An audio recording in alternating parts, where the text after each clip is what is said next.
Assalamualaikum warahmatullahi wabarakatuh. Apa kabar sahabat santri? Berjumpa kembali di channel kesayangan kita, yaitu di LQ dan Santri Menjawab Channel, sahabat ya.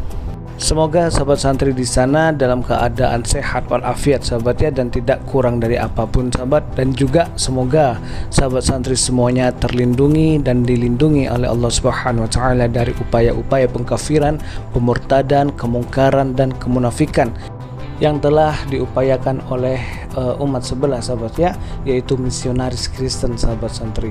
Amin ya rabbal alamin.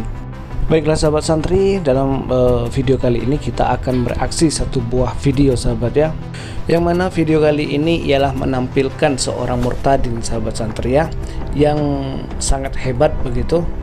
Dan kemungkinan murtadin ini mendapatkan mukjizat langsung daripada Yesus begitu, sahabat santri. Dan kemudian sahabat santri, sebagai muslim yang baik, kita tetap harus menguji murtadin ini, sahabat ya. Apakah murtadin ini benar-benar dulunya adalah seorang muslim begitu, sahabat ya, atau dia memang seorang Kristen sejak lahir, sahabat santri.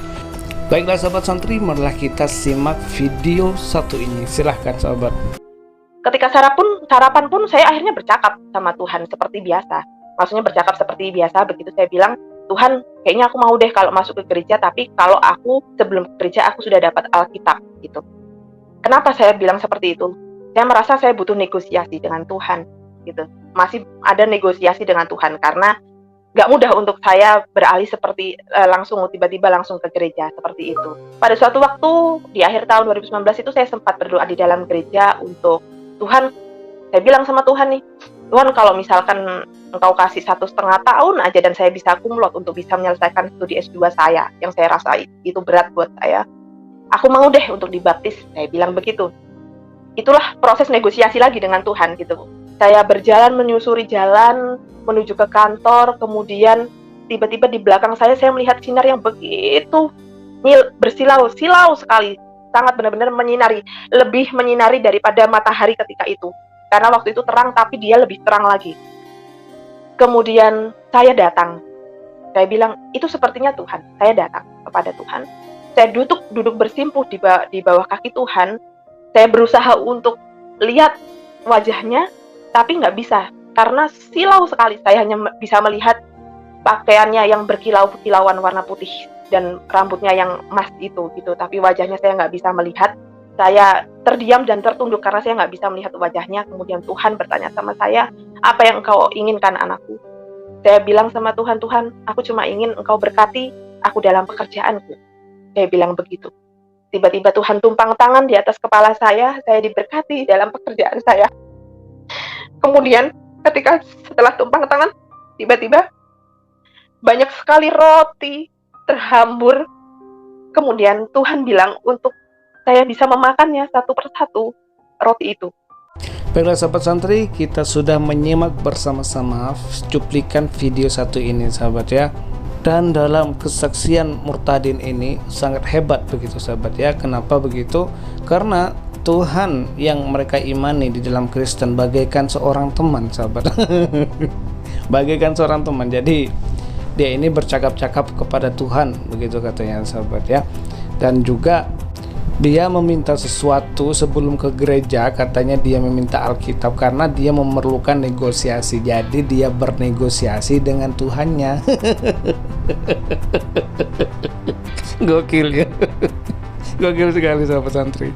Di dalam doanya dia, sahabat, mengatakan ya, Tuhan, saya mau deh kalau dibaptis, saya mau deh di gereja begitu kalau saya mempunyai Alkitab begitu katanya, sahabat ya. Karena lagi-lagi ini adalah proses negosiasi dengan Yesus, katanya begitu, sahabat santri. Kemudian sahabat santri, dalam persaksiannya dia begitu, sahabat ya, kemudian dia berjalan begitu ya menuju ke kantornya begitu. Kemudian tiba-tiba ada Tuhan di belakangnya begitu, katanya sangat bersinar, dan kemudian dia menghampiri Tuhannya begitu. Kemudian dia ini bersimpuh di depan Tuhannya, katanya, sahabat santri. Setelah itu Yesus mengatakan, kamu mau minta apa anakku? Wes, katanya begitu, sahabat santri. Kemudian si perempuan ini bilang, saya mau diberkati dalam pekerjaan, kemudian diletakkanlah yang namanya tangannya Yesus ya, kemudian banyak roti-roti, suruh dihabiskan, suruh dimakan roti itu, katanya sahabat santri. Ini kesaksian sahabat ya, kesaksian sangat gokil sekali begitu ya. Karena kenapa begitu sahabat ya? Karena seseorang jikalau mendapatkan ilham atau bertemu dengan Tuhan begitu ya, dia adalah orang pilihan sahabat ya. Jadi maknanya ya, si murtadin ini dalam kesaksiannya begitu sahabat ya, adalah orang pilihan daripada orang-orang Kristen, pendeta-pendeta, pastor-pastor lain-lainnya sahabat santri, yang mengaku-ngaku dipenuhi Roh Kudus tapi belum pernah bertemu atau bertemu dengan Yesus ya, seperti perempuan ini ketemu dengan Yesus kayak gitu sebagai Tuhannya sahabat. Jadi dikalah begitu sahabat ya. Jadi mereka pastor, pendeta, siapa lagi, evangelis kayak gitu ya, dan lain sebagainya ya, yang mengaku-ngaku nabi juga ya, yang mengaku-ngaku nabi, mereka itu dikalah dengan perempuan satu ini sahabat santri. Bayangan coba ya. Malu nggak sih kalian ya, penginjil sudah lama ternyata dikalahkan dengan satu orang murtadin begitu sahabat ya. Jadi sahabat santri, secara garis besarnya wanita ini sahabat ya, yang dikatakan murtadin ini oleh umat Kristen ya, lebih hebat daripada yang lain sahabat ya. Harusnya wanita ini ya yang bisa langsung bercakap-cakap, berbicara langsung dengan Yesus, dengan Tuhannya begitu ya, kemudian langsung bertemu dengan Yesus begitu ya. Harusnya dia ini, perempuan ini, menjadi imam sahabat ya, menjadi imam, menjadi pengganti Paulus ya, Paus Fransiskus yang ada di Roma Italia. Sorry belepotan sahabat santri. Harusnya memang dia menjadi imam ya sahabat ya. Harusnya dia ini, perempuan ini, menjadi imam seluruh umat Kristen begitu, karena dia mukjizatnya betul-betul tinggi ya sahabat ya, menakjubkan ya. Ngibul. Baiklah sahabat santri, malah kita simak video selanjutnya, silahkan. Siapa yang bilang kepada Anda itu Yesus ya? Jangan-jangan Anda ditipu setan ya. Penipu kamu itu, pembohong kamu itu, ya, penipu kamu itu. Siapa yang bilang kepada Anda itu Yesus, ya? Jangan-jangan Anda ditipu setan, ya, penipu kamu itu, pembohong kamu itu, ya, penipu kamu itu.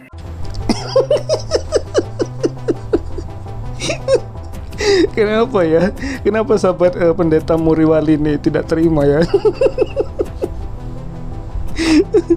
Mungkin karena dikalah ya imannya sama si murtadin ini sahabat ya. Iya, seperti yang saya katakan tadi sahabat ya, perempuan ini harusnya menjadi imam begitu sahabat ya, harusnya menjadi pengganti Paus ya, Fransiskus yang ada di Roma Italia sahabat santri. Dia harusnya jadi imam karena dia langsung ketemu, berbicara langsung dengan Yesus ya, sebagai Tuhannya begitu sahabat ya.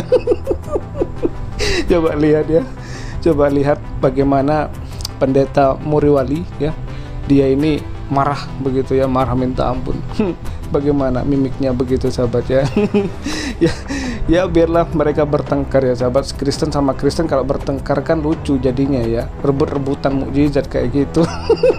Padahal jujur sahabat ya, mukjizat Kristen tuh sama sekali tidak ada. Mana buktikan kalau ada, masukkan ke dalam TV, berita TV kan banyak tuh ya, media mainstream, undang mereka kalau memang benar-benar ada namanya mukjizat daripada Kristen begitu sahabat ya. Yang ya ini yang mereka selalu gembar-gemborkan, mukjizat kesembuhan, boleh silahkan gembar-gemborkan ke media sosial, tapi harus bisa diuji begitu ya. Diuji dengan apa begitu? Datangkanlah ya wartawan media mainstream, liput, suruh mereka liput, kemudian beritakan di dalam media-media mainstream televisi Indonesia begitu sahabat ya. Mudah kan, simpel sekali begitu, agar kita juga bisa meyakini bahwa di dalam Kristen ya ada namanya mukjizat kesembuhan, bukan pemalsuan atau kebohongan publik begitu sahabat santri. Nah baiklah sahabat santri, marilah kita simak video selanjutnya sahabat, silahkan. Siapa yang bilang kepada Anda itu Yesus ya? Jangan-jangan Anda ditipu setan ya, penipu kamu itu, pembohong kamu itu, ya, penipu kamu itu. Selamat malam Pak Cabe. Selamat malam. Iya, malam, Pak. Saya langsung ke Bu Fiona ya. Ya, Oke, silakan. selamat malam Bu Fiona. Iya, selamat malam Bapak.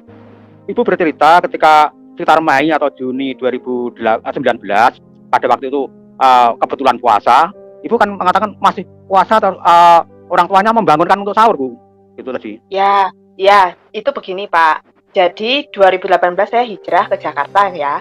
Nah, kemudian orang tua tetap di Sidoarjo kan. Saya memang posisinya hampir setiap minggu, weekend Pak, itu pasti PP Pak.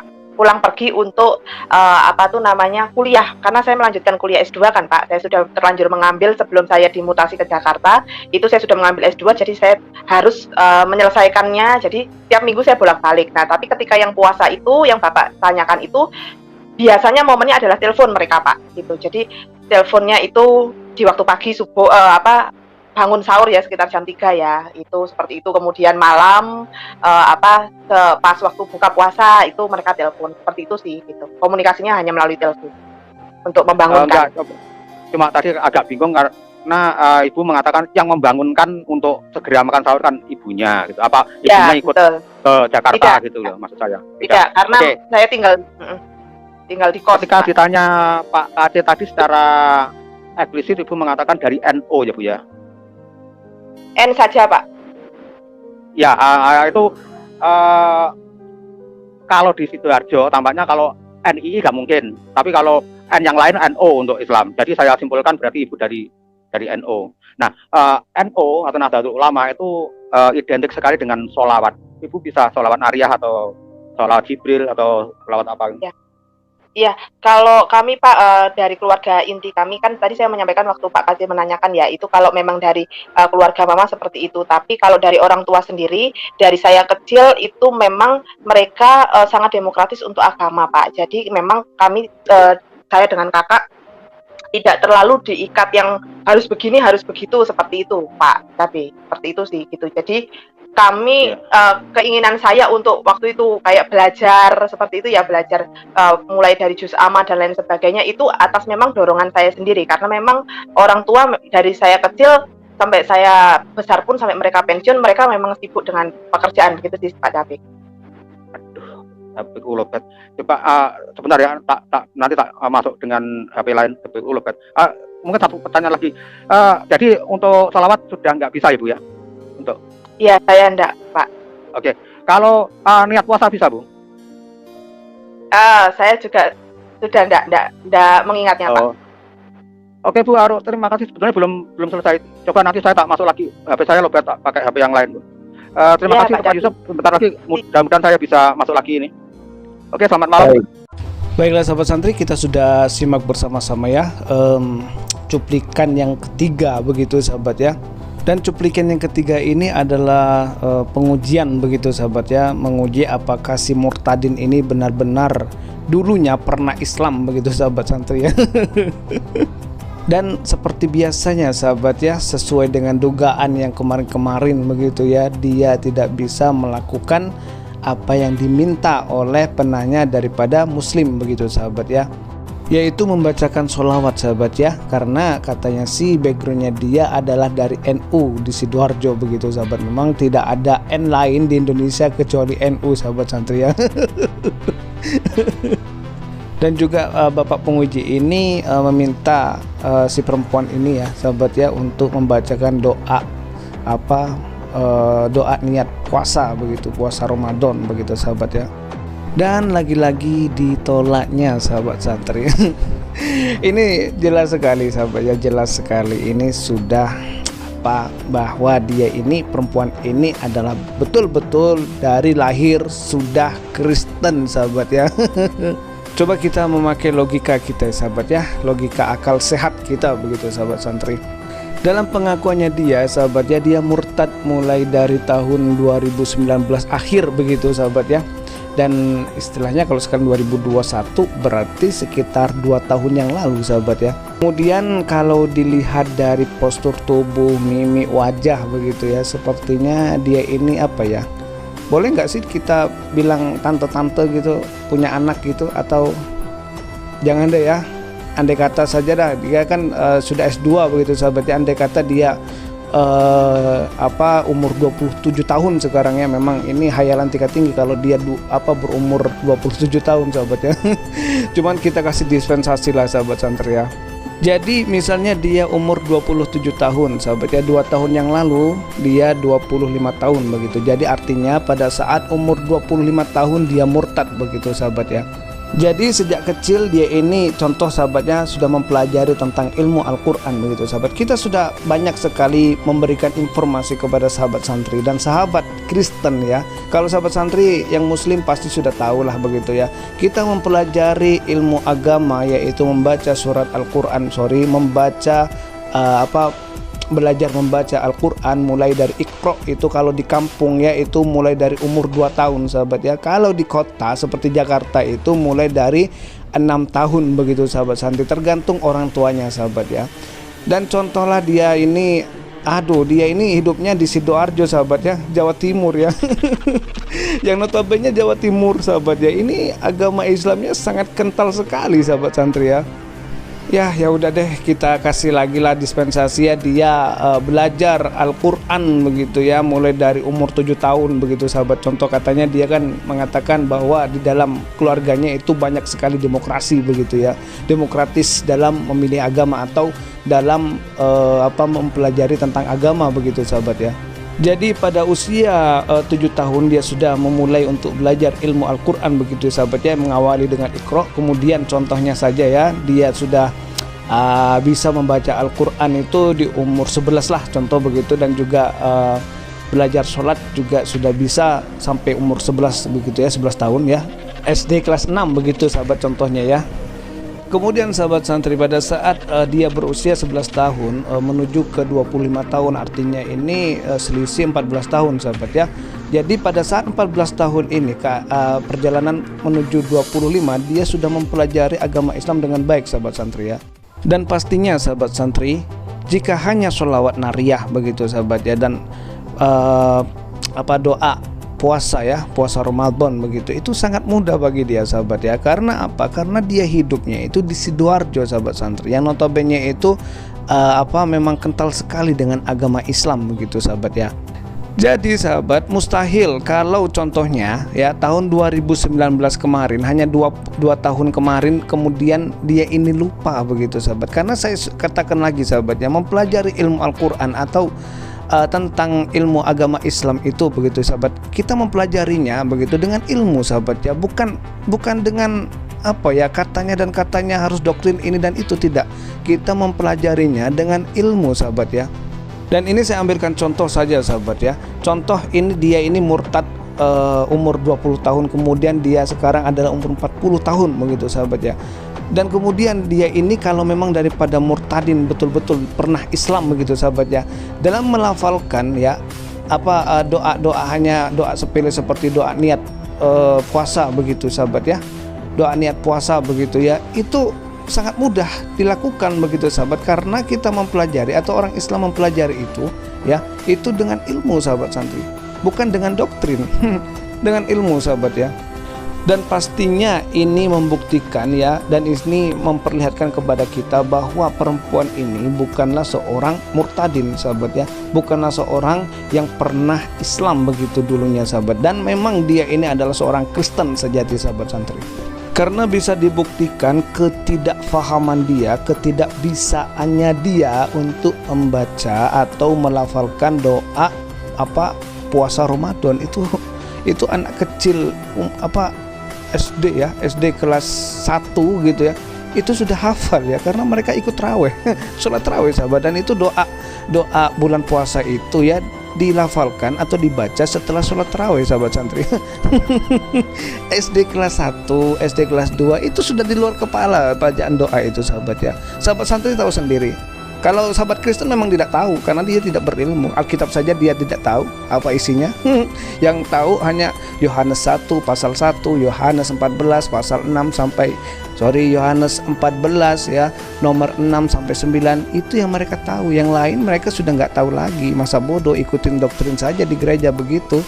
Alhasil ya mereka disesatkan oleh doktrin jadinya. Kalau mereka nggak mau mempelajari tentang Alkitabnya begitu sahabat ya. Dan sama halnya dengan si perempuan ini sahabat ya. Saya meyakini bahwa perempuan ini adalah misionaris begitu sahabat ya, yang memang diutus ya oleh gereja atau oleh pendeta pastor yang berkaitan dengan dia begitu sahabat, yang berhubungan dengan dia begitu sahabat santri ya. Baiklah sahabat santri, mungkin sampai di sini dulu ya video reaksi kali ini, dan saya harap begitu sahabat ya ini bisa bermanfaat dan menambah wawasan serta ilmu sahabat santri semuanya. Dan bagi teman-teman yang Kristen begitu ya, semoga ini menjadi bahan acuan ya, bahan untuk berpikir dengan akal sehat Anda begitu ya. Lebih baik Anda itu mempelajari, mengkaji sendiri Alkitab Anda begitu, menelaah begitu ya, daripada Anda mendengarkan doktrin-doktrin gereja begitu ya, apalagi yang dikatakan oleh pastor dan pendeta itu.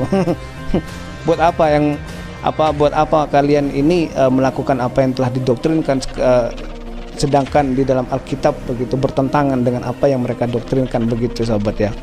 Dan juga sahabat santri, tidak capek-capeknya saya ya terus mengingatkan kepada sahabat untuk selalu mendukung channel ini sahabat ya, agar agar bisa berkembang dengan baik begitu sahabat, dengan cara men-share video konten ini sahabat ya ke media sosial sahabat santri, karena setiap sahabat santri sekali share begitu ya, itu sudah menjadi amalan dakwah bagi sahabat santri semuanya. Dan juga semoga konten dakwah kita ini bisa didengar oleh seluruh rakyat Indonesia sahabat ya, terkhusus kepada saudara kita muslim ya yang lemah iman ya, dan terkhususnya kedua adalah kepada saudara kita yang Kristen begitu sahabat ya, agar bisa mempelajari Alkitabnya sendiri begitu sahabat santri ya.